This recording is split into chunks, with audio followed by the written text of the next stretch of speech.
So that's really what I'm about, is bringing people together around food and environmental ethics around conservation. I studied history. So I studied history at Cal Poly San Luis Obispo.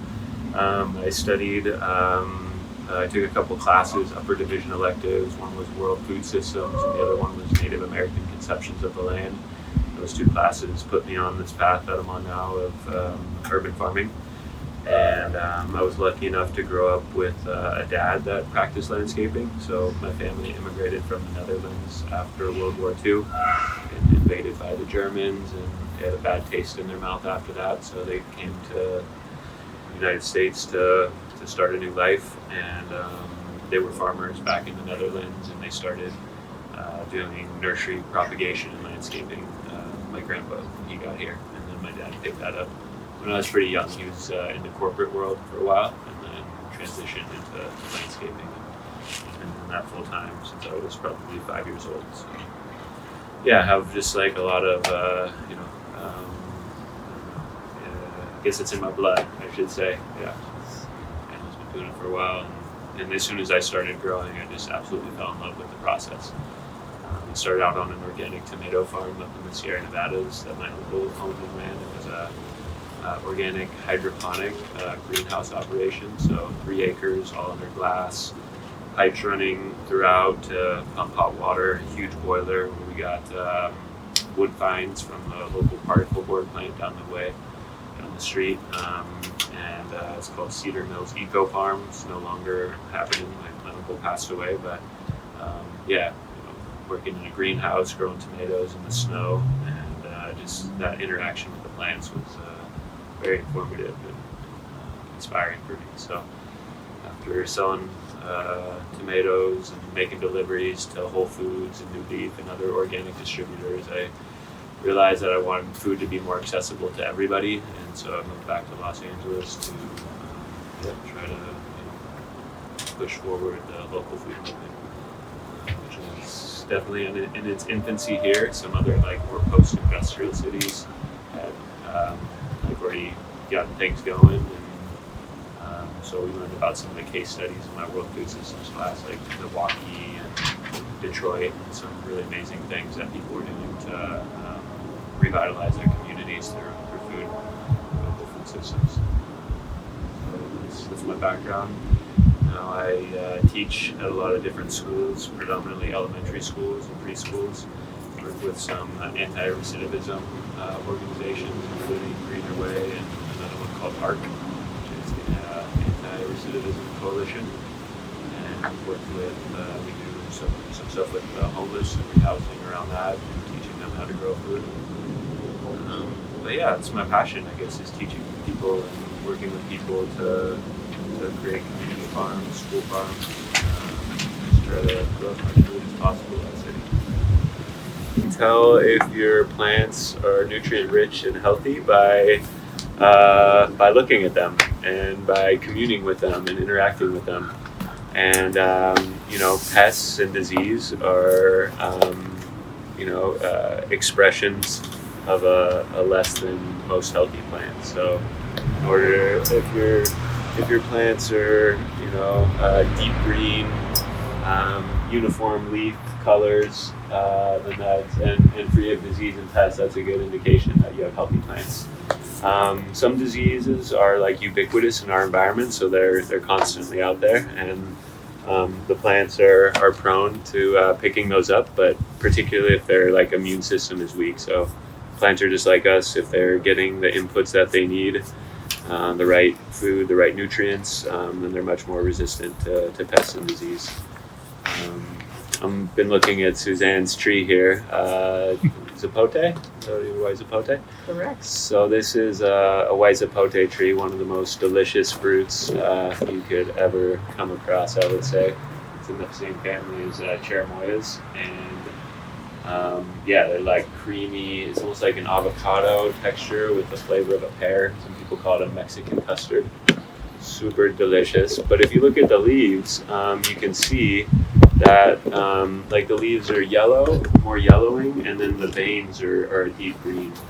So anytime you see any kind of like abnormalities like that, that's an indication of a nutrient deficiency. There's all sorts of great flyers you can get, and you can look these kinds of like expressions up online to see what's wrong with the plant. This example happens a lot in citrus trees too, so that's an iron deficiency. So when your plant is deficient in iron, that's the expression that it has. Iron. Chelated iron is an iron that's more bioavailable for the plants than just like a regular iron. Citrus tree fertilizers typically have chelated iron in them as well.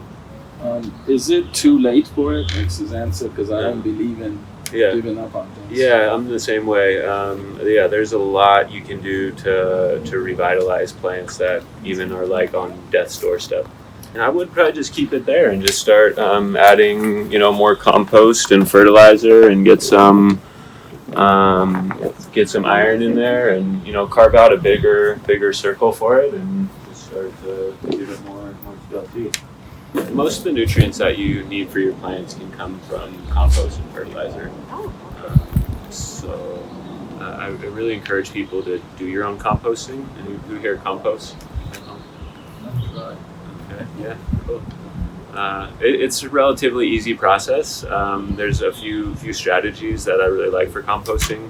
One is like the easiest, most passive form of composting, where you have an empty area of your garden, you dig a hole, you throw your food scraps in there, you hose it down, and you cover it with dirt, and you come back a month later and you'll find a bunch of bugs, and it'll be pretty well broken down.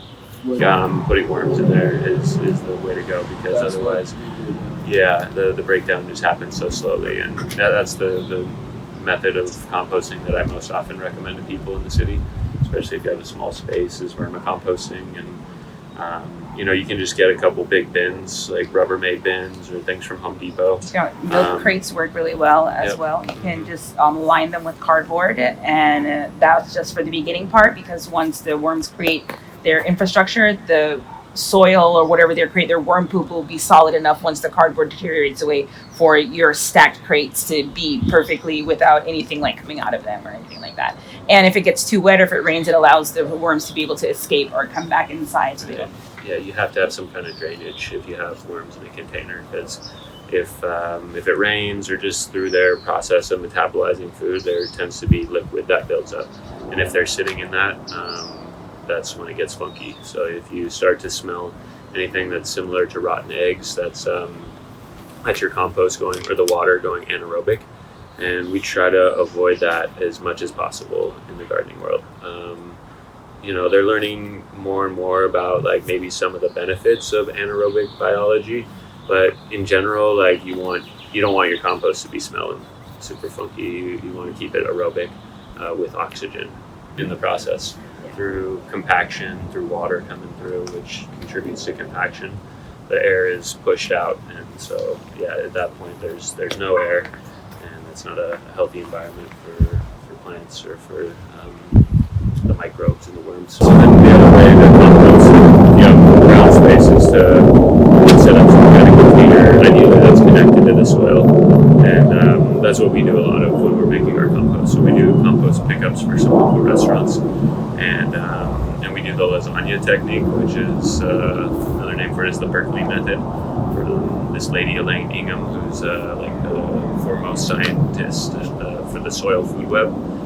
So she studies all the microorganisms in the soil and the interactions between them and how they contribute to decomposition and plant health and all these things.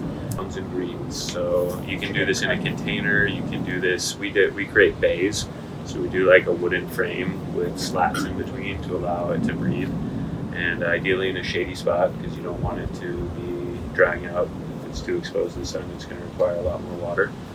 And so you start at the bottom, maybe with some bigger sticks to keep it up off the soil. So you create that like air pocket, so there's always air circulating through the pile. And then you just start piling up green material and then brown material.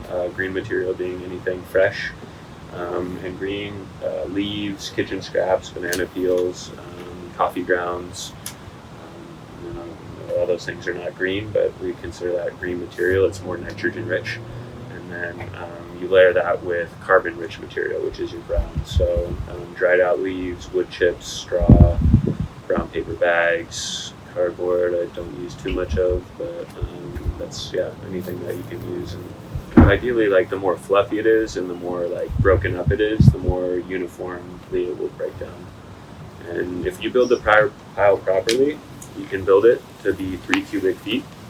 And you can do this over time, but if you get to be 3 cubic feet, so 3 feet tall, 3 feet wide, 3 feet deep, you get like this critical mass of biological activity happening in there, and the pile will like get really hot. So it'll get up to be about 160 degrees within a few days, and at that point the pile really starts to break down quickly. And within 3 months you can come back, you can leave the pile. It's like kind of an active, passive composting process, but if you do it properly, even layers, ideally about 1 inch to 1.5 inches of green material based on the density, or about 1/2 inch of brown material, again based on the density. More dense, the thinner the layer, the less dense, you can make it a little bit thicker. If you want to accelerate it, you turn it. So every time you turn it, you're adding more oxygen, and you're fluffing it up, and it's actually going to heat up again, typically when you turn it, and so that's like another suitable method is turning it every so often. If it starts to get above 160 degrees, it's recommended to turn it right away, because over 160 degrees you get so much biological breakdown that the pile compacts, and that's when you start getting anaerobic conditions. And you also lose a lot of your good microbes at above 160 degrees. So 160 is ideal because or just around 160 is ideal because you're killing off seeds, you're killing off pathogens without destroying the good microbes that you want there. I think diversity is really important for growing, even in containers. So I brought this example here. I have a nursery at my house, so we propagate plants from seed, and we save a lot of our own seeds. And so this was a chamomile that we planted, and there's a cilantro that's growing right next to it. And we are currently presiding over the 6th mass extinction on the planet, and so I've been having a harder and harder time pulling weeds from my plants. And in fact, like a lot of the weeds we eat, so I got like stinging nettles, dandelions, mallow, and even like the grasses, like I'm having a hard time pulling, not just because of these like symbiotic relationships that the plants form with each other, but also because of the benefit to the soil. So different plants have different microorganisms that they like partner up and team up with, and that they feed. So all plants are consistently dumping sugars or carbohydrates out through the roots of their bodies. So like I've heard 90% of the sunlight that plants take in and photosynthesize actually gets dumped out in the roots in the form of these, they're called exudates. And so having more plants in a pot is actually like really helping, even if there are things that you're not necessarily like super keen on. They're actually helping to improve the soil, the biology of the soil, because that's what's feeding all those sugars that are coming out of the roots, is like all of these diverse microorganisms, bacteria, fungi, nematodes, protozoa, all these things that are really help the plants to uptake nutrients and help with their overall health. It's like our microbiome is a good allegory to it. The more we eat plants from the earth, like this fennel over here, apples from the trees, kale from the bush, like the more you're feeding your microbiome with like diversity, like from different plants, you're getting different kinds of microbes. And I heard this fascinating thing about they were doing like a test study on a plot at this the Rodale Institute, I believe it was, which is like a holistic. They're trying to prove, I believe, the benefits of polyculture food growing systems, and like showing the superiority of polycultures over monocultures. They did a test where they did like 27 different cover crops.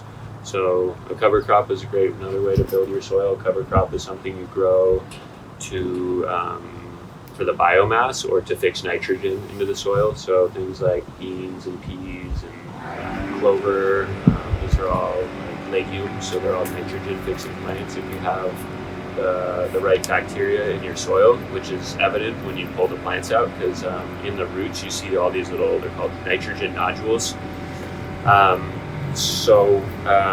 If you're growing any legumes in your garden and you have this nitrogen fixing bacteria in there, and when you pull the roots out, you'll see like these little, they almost look like lungs, or some of them look a little bit webby, some of them look just like balls. And those are nitrogen nodules. So that's the plant taking nitrogen out of the atmosphere, and with the help of this bacteria, fixing it into the root zone. Typically with cover crops, what you do is you chop them at the base before they start to flower or go to seed. And so that ensures that a lot of those nutrients that are in those nitrogen nodules go to the next round of plant that you're using. And you can use the biomass from the plants to work back in the soil or put in your compost pile.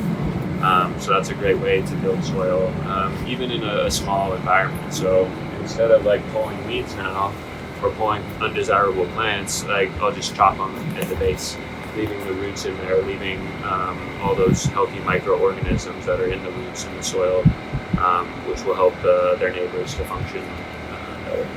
Another important thing that I wanted to address, and that's like micronutrients in your garden.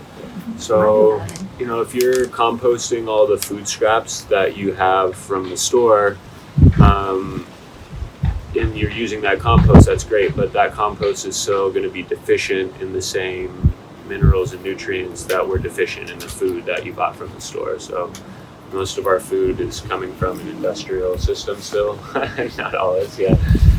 But even organically certified foods and things like that are still very low in micronutrients, depending on where they're coming from. I can't say that like across the board, but the larger the company, probably you can just bank on it having less nutritional value. So there's some products that you can buy to put in your compost, to put in a compost tea, to mix into your soil. One is called azomite. It's just a bunch of trace minerals. The other one is like rock dust or green dust, I think is another name for them. I really like the azomite. That's the one that I typically go for. And then you're remineralizing the soil. Another thing you can do is gather just soil. So like our soils still have most of the minerals in them. They're just not bioavailable for the plants. And so like I'm always, like anytime I'm growing plants in containers, I make sure that I'm putting some native soil in there. Or in my compost bin, worms also need soil. They need rocks, they need sand, they need particles to help them to digest their food. So throwing handfuls of soil more regularly into like your worm compost or into your compost bin is another way to mineralize your soil. I think compost teas are great. If you're eating the leaves with worm compost, if there's any bad smell or if you're worried about any pathogens, you don't want to get it on the leaves of the plants. But putting it around the roots is a good way to get more nutrients and more biology into the soil. And grow together. So we do a lot of companion planting. So certain species of plants grow really well next to each other. If you just go online and type in companion planting, there's some great books out there. One's called Tomatoes Love Carrots, and there's just different species that really thrive when they're grown next to each other. Beets, kale, or any member of the beet family, which is like Swiss chard. Kale is the brassica family, and so broccoli, cauliflower, turnips, radishes, anytime you can interplant those with beets or Swiss chard, like the difference in their growth is really astounding, and that's because of this like synergy that happens between the root zones of the plants. Yeah, that's what breeds like resilient ecosystems, is having like greater diversity. And I started to talk about that for a moment. They did this test where they did 5 different varieties of cover crops, and then they did another test plot where they did I think it is 17 or 27. I should refresh my study of this, but at some point when you have like just, I think it was 27, like different species of plants growing next to each other, they start to have something called a rhizome sheath that forms around the root system and protects the roots and protects the plant from disease and pests, and helps them. It actually allows them to fix nitrogen, is what I understand. So like typically they thought, you needed a nitrogen fixing plant like a legume and the right bacteria in the soil in order to be able to pull nitrogen out of the atmosphere. Nitrogen is the most abundant gas in our atmosphere. It's one of the least accessible, most needed. It is the most needed element for plants to grow. So the more you can get nitrogen into the soil, the more like lush and green and healthy your plants will be. And once they did that like 27 combination of 27 cover crops, all of a sudden like these plants that weren't supposed to be able to pull nitrogen out of the atmosphere create these rhizome sheaths that are then able to distill the nitrogen in the atmosphere and get it down in the root zone. So this thing I want to say was like for brown material in your compost, I think getting like leaves and wood chips and thing like if you can go to a park or to Suzanne's house and gather some of those kinds of things, I think the fungal network and the symbiotic relationships that plants form with fungus is so important. And they're just always learning more and more about that, like those mycorrhizal fungi and just like how dynamic that relationship is. And so putting wood chips around, like anytime you have bare soil, wood chips, or if you don't want to put wood chips around your potted plants and putting it in your compost. Maybe about peat moss or coconut coir. Not really a great mulch. I wouldn't use that as a mulch. Straw is okay. Hay? Timothy hay would be fine. I highly recommend layering it into your compost, putting it into your soil. And also that chard. There's like in the gardening world, the last 10 years, like this stuff called biochar has become all the rage, and biochar is basically just charred organic matter that and so it like has all these like structure. It's basically, you can think of it as like a hotel for microorganisms. So it's got all these little like pockets that allow microorganisms to reside in and also hold water, and so putting that in your soil column is a couple of tips for watering is looking at the soil. So if it's dry, it's usually lighter in color, but that doesn't mean that the pot necessarily needs to be watered. So the finger technique, that's the best way, I think, to check for soil moisture in the soil, is wiggle your finger down as deep as you can go, and if you feel moisture, then you don't need to water, and if you don't, you get as deep as your finger and there's no moisture, then it's probably a good idea to water. You can pick up the pots too, so as you do this more and more, you can start to get a feel for it. I always can tell plants are droopy just by looking at them. That's like if it's got drooping leaves, the plants look sad. Yeah, they talk to you. I can feel them from far away. Even like if I'm like on a trip, and I swear the plants are telling me if like they're getting dried out. I'm like, call my friend. Oh, can you go water? I feel like the plants are all drying out. Just tuning into them and picking up the pods. You can, if they're small pods, you can look at the bottom to see if there's moisture. But I think the finger is really like the best way to tell. And it looks like I got a little cabbage moth larva right there. Of course you do. So when you're growing, brassicas are cool season crops. So when they're growing out of season, or when we get unseasonable weather, that's going to bring in the cabbage moth. So minimizing the amount of brassicas, planting more companion plants, fennel, dill, cilantro. But with these, like as soon as I start to see any holes, I just look and I just wipe them. Wipe them off. Make sure all the eggs are gone. And like I don't even, like once I see a small hole or two and identify one of the eggs that's hatched into a larva, I'll just like kind of go and wipe down a majority of the leaves and then do a quick look over. And because if you get them when they're small, you see little damage happening if you're like on it, and 48 hours, and then they're gone. They're big enough, and they're like a lot more difficult to find. They're all camouflage on the stem, and go out there in the middle of aphids are an indication that the plant is maybe growing out of season. So with annual plants, they don't want to be growing like all through the summertime. So like they attract disease, they attract pests that are going to come and take them down, so they can drop their seeds, and then the seeds will come back when it's more appropriate time to be growing. So using essential oil spray, black pepper, rosemary. Neem. Everybody's neem. Always with neem. Yeah, I do a little bit of neem. Yeah, but it's not my favorite because it's also problematic for some of the beneficials. And it tastes so bad. Yeah, it's not appetizing. You put apparently like rosemary and mint, peppermint, and a lot of these other essential oils that you can use for pest control. Ladybugs are helpful, but if you bring them in, they're gonna fly away. I try to get larvae. It's so hard to get larvae. You gotta, and it's not a really even good thing to like go buying bunches of ladybugs, because it's like they're harvesting them from natural places. I promise you to plant some marigolds or calendulas, some fennel. Let the fennel go to flower, go to seed. Like you will have cilantro, dill, parsley, any of those plants are going to bring in ladybugs, and then the ladybugs are a predator for the aphids.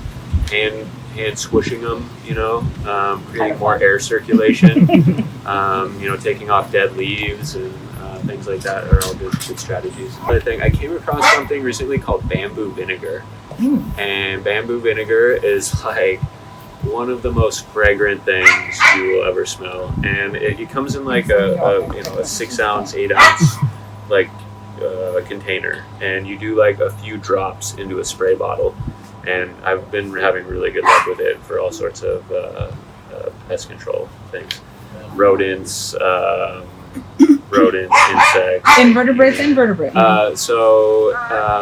Powdery mildew, like I said, it's ubiquitous in our environment, so it's everywhere. Like you can't get rid of it, but you can manage it. Yeah, so taking off the branches. The more you can break branches with your hands instead of clipping them is beneficial. So no nail action either in the breaking.